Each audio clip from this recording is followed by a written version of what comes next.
Senhora Presidente, senhoras e senhores deputados, senhor Presidente do Governo, senhoras e senhores membros do Governo, açorianas e açorianos.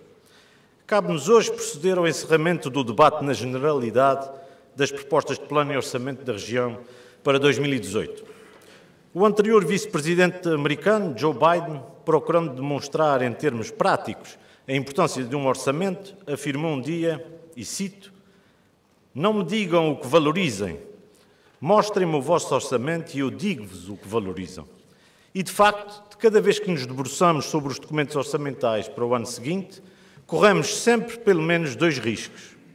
Um é o de os considerarmos apenas na sua dimensão quantitativa, como se tratassem de meras coleções de números e cifras consignadas, e não como compromissos políticos que expressam valores e aspirações para o nosso futuro coletivo. O outro risco é o de os analisarmos isoladamente, no vácuo, sem atendermos à sua circunstância e ao facto de serem, inevitavelmente, consequências das opções e dos resultados do passado. Neste sentido, os documentos previsionais que examinamos e debatemos nos últimos 3 dias são herdeiros de uma história e devedores de um percurso. São relatórios intercalares de um trajeto de tenacidade, de empenho, de coragem e de convicção das famílias e das empresas açorianas, que suplantaram, com o apoio de vários planos e de vários orçamentos públicos, uma longa e desafiante crise económica e social. Os documentos que apreciamos são um testemunho de que os governos do Partido Socialista honraram a confiança que os açorianos lhes concederam para desenvolverem e implementarem medidas de combate à crise. São, em concreto, a definição das prioridades e dos princípios orientadores daquilo que podemos aspirar a conquistar enquanto sociedade, por termos sido capazes de ultrapassar com ânimo e perseverança as dificuldades do caminho. Alguém dizia nesta casa, no auge da crise, quando era fácil fomentar a descrença, fomentar a desgraça, e cito, "Não pode o Governo chegar-se à frente quando lhe convém e esconder-se atrás dos outros quando não lhe convém ou quando tem de tomar decisões difíceis. Pois a maioria que aqui represente nesta tribuna e que suporta o Governo é a mesma. Não se escondeu quando teimava quase sozinha em acreditar na capacidade dos Açores de darem a volta por cima. E não se esconderá agora, quando a nossa missão é a de consolidarmos a retoma, sustentarmos o crescimento económico e ganharmos o futuro.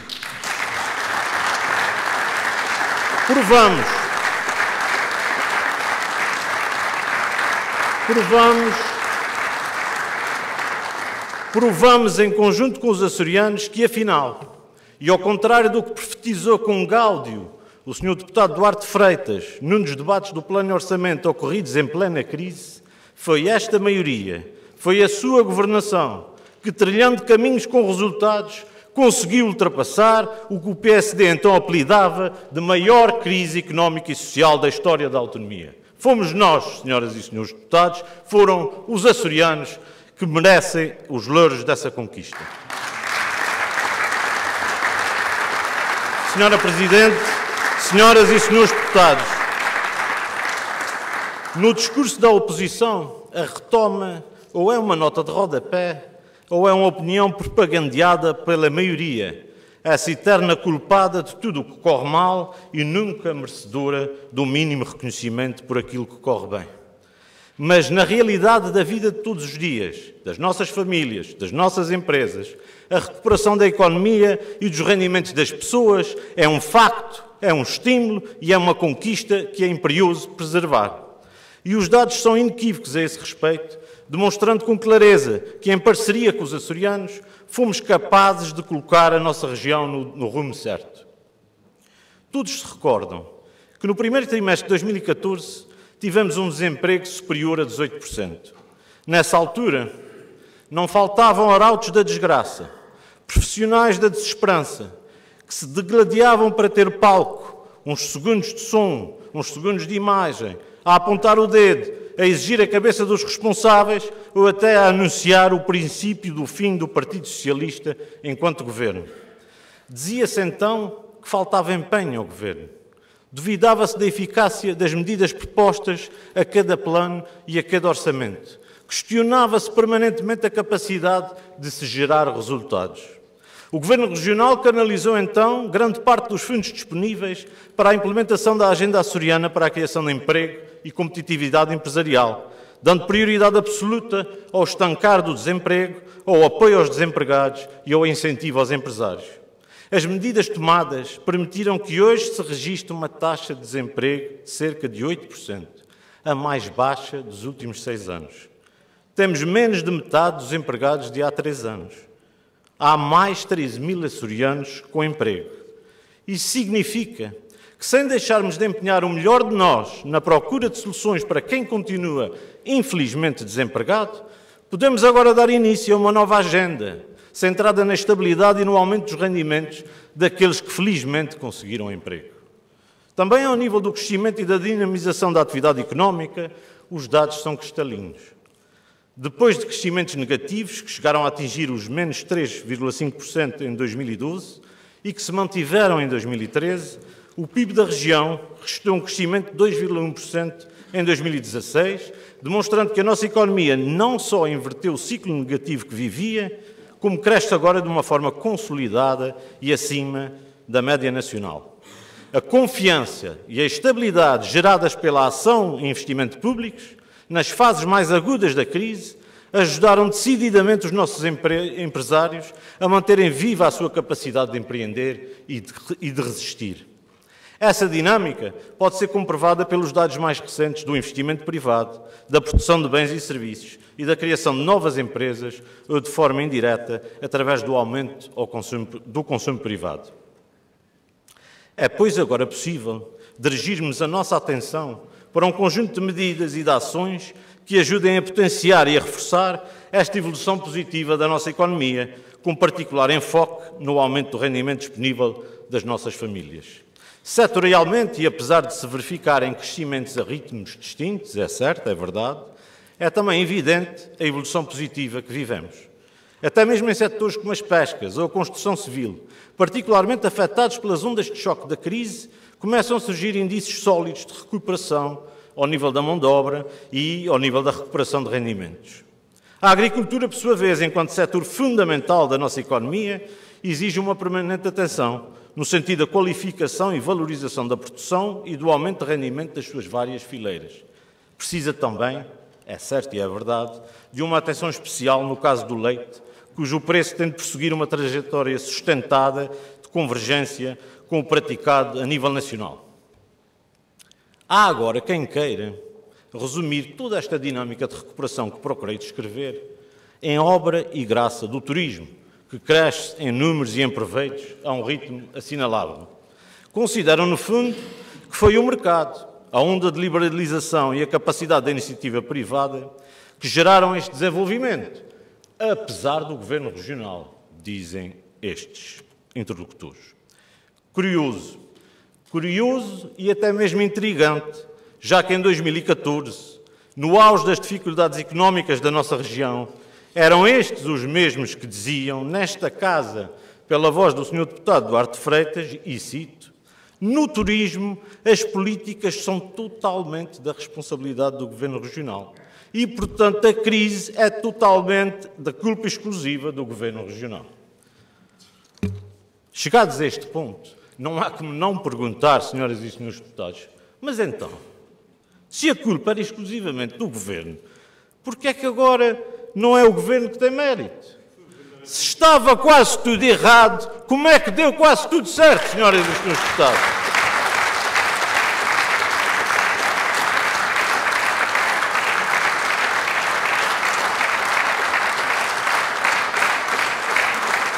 Senhora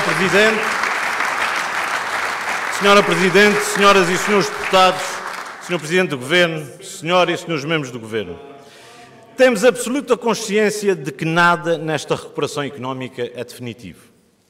Temos perfeita noção de que a nossa tarefa, enquanto partido que assume responsabilidades governativas, é incessante e permanentemente incompleta. O mérito é todo da fibra do povo açoriano, que nos orgulha e estimula.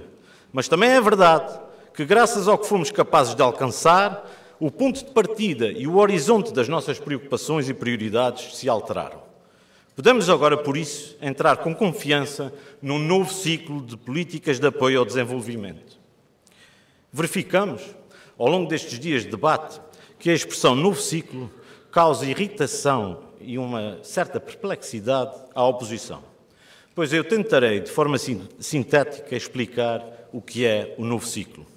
Para começar, e desde logo, é o exato contrário do que significava para os senhores a expressão fim de ciclo, que as senhoras e os senhores deputados da oposição utilizaram até à exaustão durante os anos da crise e até às últimas eleições legislativas. É a resposta política à evolução positiva da nossa economia e aos novos desafios que ela comporta. É a prova cabal de, como disse um dia Tesla, um engenheiro revolucionário que só agora tem sido reabilitado, e cito, o futuro diz a verdade e avalia cada um de acordo com os seus trabalhos e as suas conquistas. O novo ciclo é o que nos permite, portanto, atingirmos um novo tempo na vida dos açorianos e das açorianas. Um novo tempo que reivindica políticas públicas novas, por exemplo, ao nível da competitividade empresarial. Hoje, a nossa preocupação já não é exclusivamente com a sobrevivência das empresas, com os problemas do pequeno comércio para cumprir os seus compromissos com a banca, ou com as dificuldades, por exemplo, de um típico restaurante regional em manter os seus postos de trabalho. Felizmente, hoje, podemos agora vocacionar as nossas políticas públicas para o aumento das exportações e do respectivo valor acrescentado, para que o pequeno comércio tenha capacidade para investir, ou para que o tal restaurante típico regional possa melhorar a sua oferta com mais trabalhadores qualificados e melhor serviço. Hoje, a nossa preocupação já não está exclusivamente direcionada para a manutenção do emprego, para assegurar uma ocupação a quem quer desesperadamente trabalhar para ganhar sustento, ou para garantir um rendimento digno, que permita a sobrevivência das famílias atingidas pelo infortúnio do desemprego. Sabemos que este trabalho será sempre inacabado e que imperativamente merecerá sempre a nossa atenção, pois está na matriz de um Partido Socialista não esquecer quem passa dificuldades, mesmo que sejam em pequeno número, ou mesmo que tenham pouco poder de reivindicação. Mas a verdade é que esta nova circunstância, este tempo novo para a economia açoriana, permite que orientemos as políticas públicas para outros desafios que se tornam agora também prioritários. Políticas públicas que permitam, por exemplo, estabilizar a vida do trabalhador que está em situação precária há anos e que, por este motivo, não consegue obter um empréstimo bancário para ter uma casa, não arrisca ter filhos, ou pensar a sua vida mais do que no horizonte temporal do seu contrato de trabalho ou da boa vontade de quem o emprega. Políticas públicas que permitam dizer a um trabalhador que entra no mercado de trabalho após obter qualificações que há quem necessite das suas competências, que estas devem ser justamente remuneradas e que sim, é normal, é expectável, é justo que o tempo dedicado, que a aptidão demonstrada numa função permitam progredir na carreira e ver valorizada em termos remuneratórios a sua atividade. Medidas que permitam manter e reforçar a um açoriano ou uma açoriana que vivam nos Açores, por via de terem os impostos mais baixos do país, é bom lembrar, e dos diversos complementos públicos, um rendimento disponível mais alto em cerca de 1.000 euros ao que teriam se vivessem em condições idênticas no continente ou na Madeira. No fundo, estas novas políticas públicas materializam um contrato social estabelecido há muito entre o Partido Socialista e o povo açoriano e que a nossa oposição tenta desesperadamente desconsiderar. De que existe uma esperança fundamentada no futuro dos Açores e de que o dia de amanhã será necessariamente melhor do que o dia de hoje. Senhora Presidente, senhoras e senhores deputados, Senhor Presidente do Governo, senhoras e senhores membros do Governo, entendemos que a construção deste novo ciclo de políticas dirigidas para o aumento dos rendimentos das famílias e das empresas deve ser um processo aberto, participado, envolvendo todos na medida das suas responsabilidades e funções. Para o PS, a abertura ao diálogo entre partidos e com representantes da sociedade civil não é uma novidade de conveniência. É uma obrigação democrática e é uma prática política com história e com resultados concretos. Temos aprovado e implementado, ano após ano, propostas de alteração e novas medidas com origem na oposição. Toda a oposição. Sempre dissemos e reafirmamos agora que estamos abertos para acolher em sede de especialidade propostas que possam contribuir para melhorar a ação governativa do Partido Socialista e os seus resultados, venham elas de quem vierem. Contudo, há a este propósito 3 limites intransponíveis, porque essenciais à democracia e à sua concretização. Em primeiro lugar, o interesse geral, aquele que nos obrigamos todos a representar e a proteger nesta casa, o imperativo máximo da nossa atividade e que não é nem a soma dos interesses particulares, nem a voz dos que falam mais alto. Gerir o que é de todos implica pôr o interesse de todos acima do interesse de cada um de nós. Em segundo lugar, o respeito pelas linhas programáticas do PS, validadas maioritariamente nas últimas eleições legislativas. Aceder a implementar medidas que contrariam os compromissos políticos que celebramos eleitoralmente com a larga maioria dos açorianos seria, naturalmente, desrespeitar a soberania do povo e desvirtuar a manifestação da sua vontade. E, por fim, um terceiro limite que não ultrapassaremos na apreciação das propostas da oposição é o da responsabilidade política e financeira. Só há 2 maneiras de elaborar um plano e um orçamento que dê tudo a todos. E o Partido Socialista não é capaz de pactuar com nenhuma delas. Uma é fingir que os recursos são ilimitados, o que nunca faremos, como já fica provado pelo nosso património na gestão equilibrada e consciente da coisa pública. A outra é esquecer que as decisões políticas implicam responsabilidade presente e futura. É apostar tudo no amealhar de simpatias e de apoios de conveniência, na ânsia de agradar a alguns, já que não se consegue agradar à maioria. Alguma oposição faz propostas como se o futuro fosse responsabilidade exclusiva de quem governa, como se o que se aprova não tivesse de ser sustentado financeiramente, como se o simples facto de alguém querer um porto de milhões ou uma atualização exclusiva de uma carreira profissional fosse suficiente para ter, sem qualquer juízo de possibilidade ou de justiça, nestas pretensões. Nós, não. Na preparação deste debate, estivemos no terreno em diálogo franco com os parceiros sociais, em dezenas e dezenas de reuniões envolvendo os mais diversos setores de atividade. Para nós, aliás, não há parceiros sociais bons e maus, amigos e adversários, companheiros ou camaradas. Para nós, há apenas legítimos representantes dos interesses sociais, setoriais, alguns até com a legitimidade reforçada de quem exerce essa função há 2 ou 3 décadas na região. É por isso, nosso entender, que um plano e um orçamento não se devem preparar ou debater sem conhecer as aspirações e os interesses dos parceiros sociais. Mas também é nossa convicção que um plano e um orçamento feitos em nome do interesse geral e respeitadores da sustentabilidade financeira da região não devem ser uma espécie de sopa da pedra das reivindicações de cada setor, onde tudo cabe enquanto a panela não derramar. Este orçamento, sem deixar de impulsionar um aumento de rendimentos dos açorianos, não contempla tudo para todos, porque tem como princípio fundamental o respeito pelo esforço de todos os açorianos. Foi Ortega y Gasset que escreveu a frase que melhor define o comportamento da oposição, de alguma oposição, que promete tudo a todos e sacode a água do capote quanto ao financiamento de tais compromissos. Disse o filósofo espanhol, e cito, é imoral pretender que uma coisa desejada se realize magicamente, simplesmente porque a desejamos. Só é moral o desejo acompanhado da severa vontade de prever os meios da sua execução. E tem toda a razão. Mas para que não nos acusem de disfarçar o nosso pensamento com pomposas citações pretensamente eruditas, vamos socorrer-nos também das palavras de José Manuel Bolieiro, presidente da Câmara Municipal de Ponta Delgada e dirigente regional do PSD Açores, para quem, e vou citar, dependendo de se estar no poder ou na oposição, a abordagem às questões é muito diferente e, provavelmente, quem não tem o exercício do poder e a responsabilidade de decidir usa muito mais facilmente a demagogia do que a responsabilidade e o realismo. Fim de citação.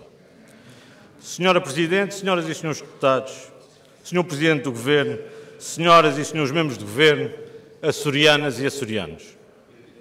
Trata-se agora de votarmos as propostas de plano e orçamento na generalidade, tal como elas foram apresentadas a este Parlamento pelo Governo e sem quaisquer propostas de alteração dos vários partidos.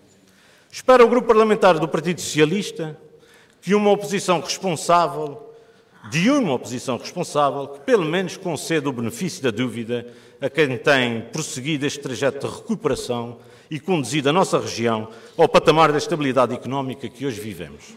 Se optarem por assumir a rejeição liminar de um plano e de um orçamento especialmente dedicados ao rendimento das famílias e ao crescimento da nossa economia, os partidos da oposição falam naturalmente no exercício das suas prerrogativas democráticas, mas não se isentam de um julgamento político. E da parte do Partido Socialista, o juízo político é claro. Os partidos da oposição que assim votarem estarão a renovar a postura de negação, de agouro, que têm mantido ao longo dos últimos anos e a colocar os potenciais incómodos políticos e os eventuais insucessos governativos acima do desejo de progresso e de desenvolvimento da nossa terra e da nossa gente.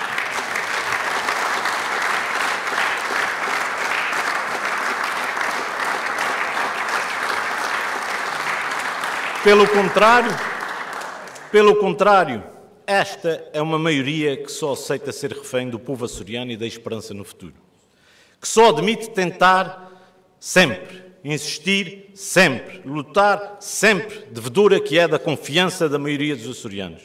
Esta é uma maioria que falha e erra, mas que nunca renega o risco de ter de decidir, que defende apaixonadamente a nossa região e que se alimenta permanentemente do sonho de a tornar melhor, que nunca se satisfaz tanto no sucesso que obtém como no novo desafio que tem para ultrapassar. Somos servidores do povo açoriano e só dele dependemos para ser sempre melhores. Eis-nos, como sempre, prontos e desejosos de contribuir para a construção do melhor futuro para a nossa terra e para a nossa gente. Disse.